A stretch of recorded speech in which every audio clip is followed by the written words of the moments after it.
penggerak Angkatan 11 dari Kabupaten Aceh Selatan akan melakukan demonstrasi kontekstual modul 2.3 tentang coaching dalam supervisi akademik, terdiri dari pengamat, coach, dan coaching. Bersama saya, Pratirdiana SPD dari SMA Negeri 1 Labuhan Haji Timur. Saya Rusilawati SPD dari SD Negeri 1 Kemumu. Saya Suryati SPDI dari SMK Negeri Labuhan Haji Timur. Mari kita saksikan. Salam Permisi. Gimana kabarnya? Alhamdulillah sehat. Gimana ya? Sehat ya? Baik. Ya, saya adalah berperan sebagai pengamat pada proses coaching Bu Rusia. Jadi sebelum kita memulai proses coachingnya, saya akan menyampaikan terkait rubrik penilaian percakapan coaching.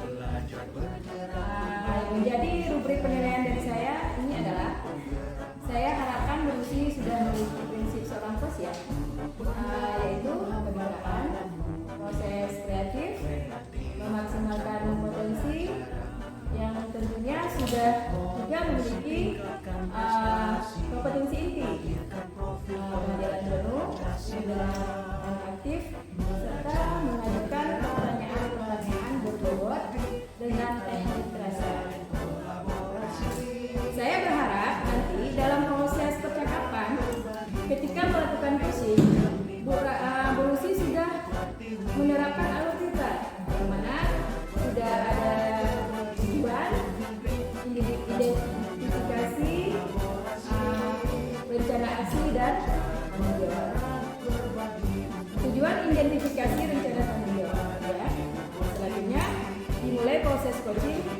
Sebelum dimulai proses coaching, ada beberapa hal yang ingin saya tanyakan ke Bu Rusi ya. Yang pertama, kira-kira kompetensi coaching yang mana yang ingin Ibu kembangkan dalam proses percakapan ini? Yang ingin saya kembangkan nanti ada dua. Yang pertama yaitu mendengar aktif dan mengajukan pertanyaan-pertanyaan yang berbobot. Biasa ya, Bu Rusi sudah ingin menerapkan mendengarkan aktif serta mengajukan pertanyaan-pertanyaan yang berbobot ya. Biasa ya. Yang ini saya tanyakan lagi nantinya ketika mendengarkan aktif dan mengajukan pertanyaan yang berbobot yang lebih spesifik itu yang mana akan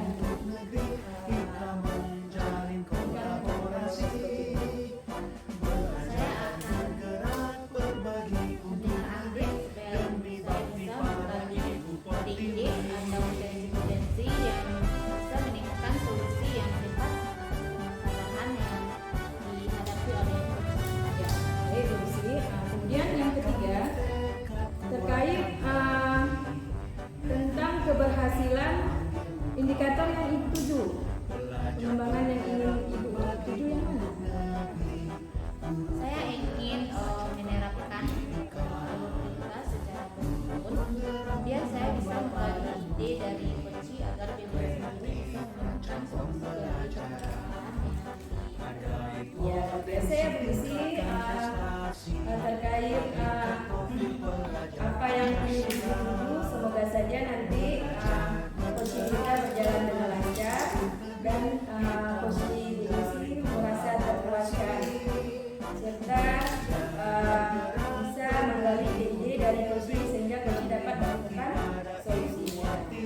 Semoga prosesnya berlangsung dengan baik sesuai dengan indikator yang sudah Bu Rusi sampaikan.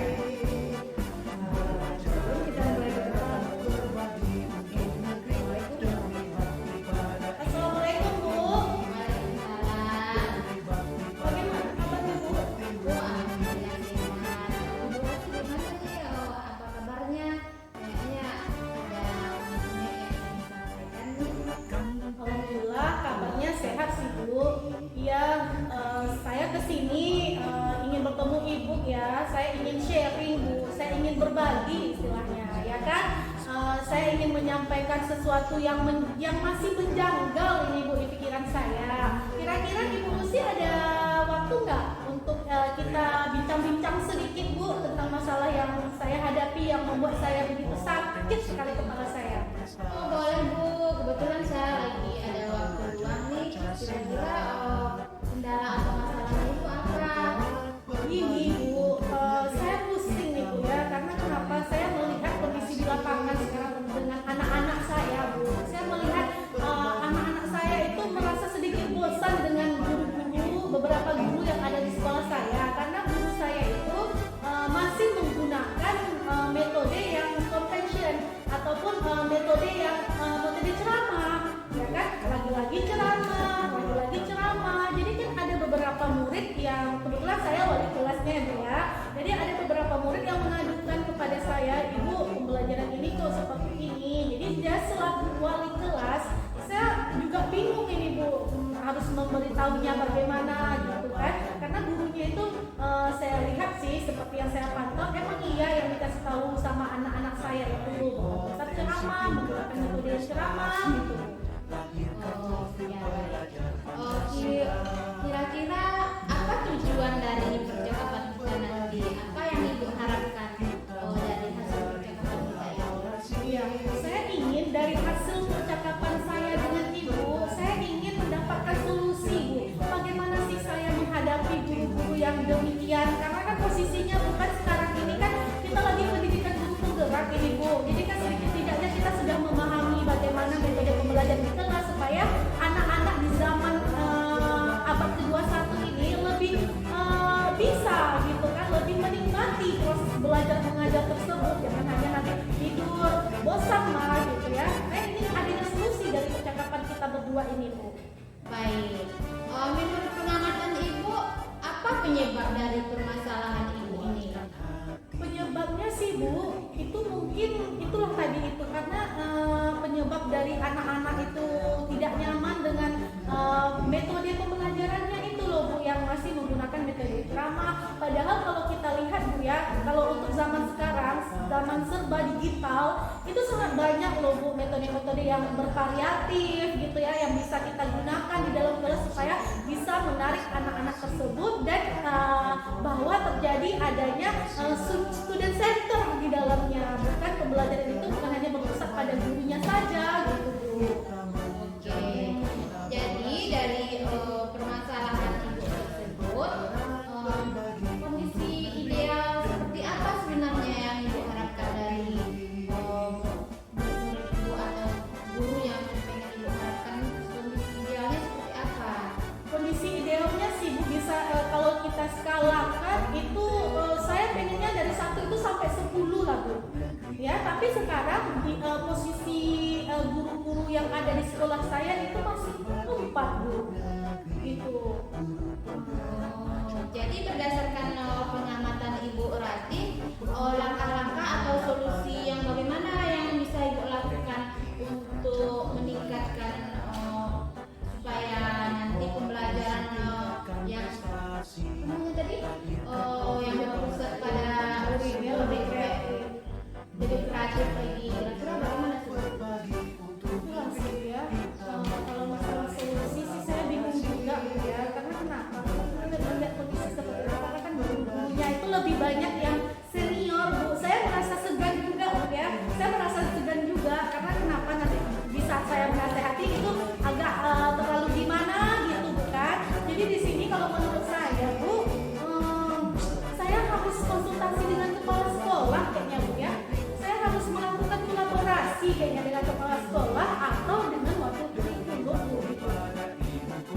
Kira-kira metode itu berhasil atau tidak?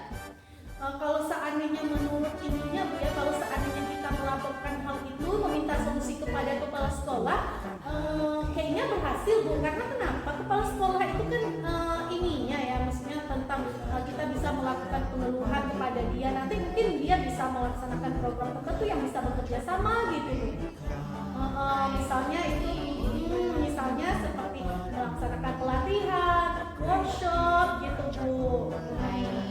Selain itu, ada lagi nggak yang lebih spesifik yang bisa Ibu lakukan agar proses anak-anak Ibu lebih kreatif lagi? Kalau Bu, mungkin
aktif gitu kan. Kemudian di sini tidak hanya berpusat pada gurunya saja, tetapi harus berpusat pada siswanya. Pembelajaran itu harus berpusat pada siswanya seperti yang dikasih tahu oleh Hajar Dewantara Bapak Pendidikan kita, ya, beserta hanya menuntun gitu.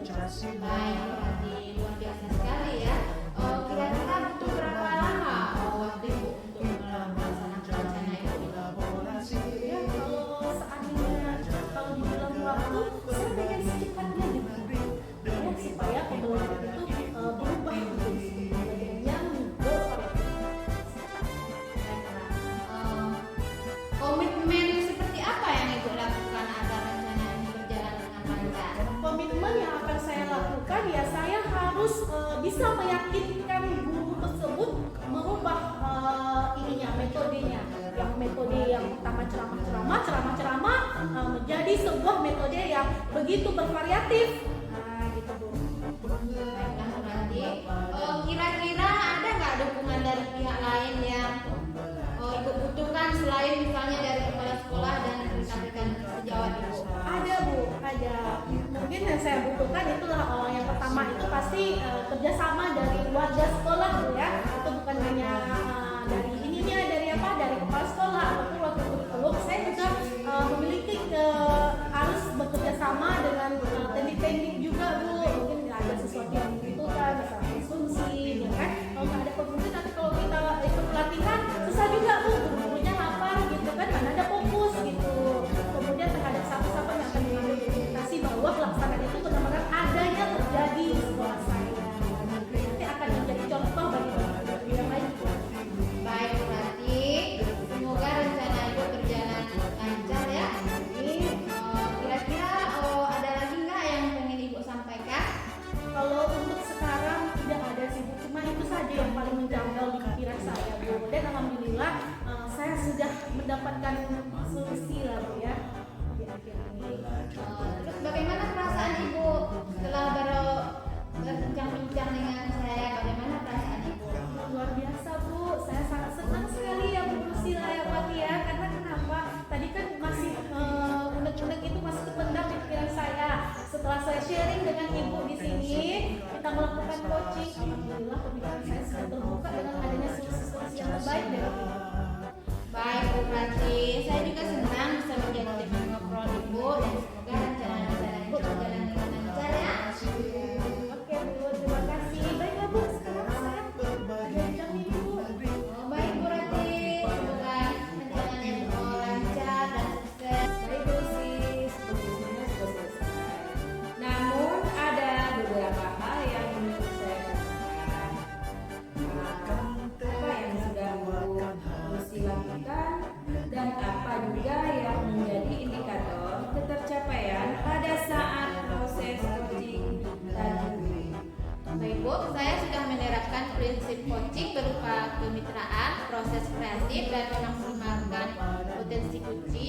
Kemudian kompetensi inti yang sudah saya terapkan adalah mendengar aktif dan mengajukan pertanyaan-pertanyaan berpokok. Iya, bagus ya. Jadi yang Bu Rusi sampaikan sudah sesuai dengan catatan saya. Jadi di catatan saya, Bu Rusi sudah menerapkan prinsip kemitraan. Terbukti ketika Ibu tadi ngobrol prinsip proses kreatif, di mana sudah berusaha menggali kreativitas dari seorang Rusi untuk mengeluarkan berbagai solusi terkait masalah yang dihadapi. Kemudian mengajukan pertanyaan yang berbobot ya, mampu memaksimalkan potensi dari coaching dan juga sudah memberikan kompetensi inti sesuai yang sudah saya sampaikan ketika observasi. Kemudian mendengarkan aktif dan mengajukan pertanyaan berbobot.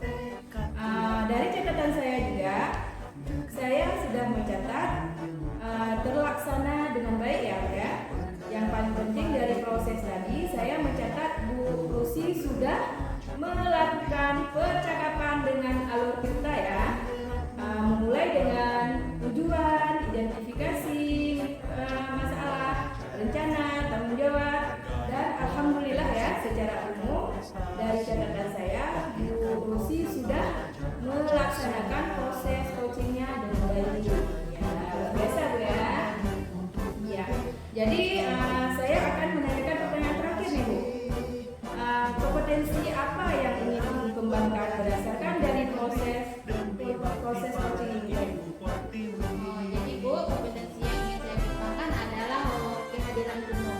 Dimana tadi coach saya dia merasa ada unek-unek yang seharusnya saya menggunakan mindfulness dulu dengan teknik stop agar dia lebih rileks dalam melakukan kesalahan. Ya, biasa Bu ya. Kehadiran penuh ya bisa menjadi harapan segera dan Ibu maksimalkan, dan agar semakin tajam ketika Ibu memberikan pelayanan coaching terhadap mitranya atau coachingnya.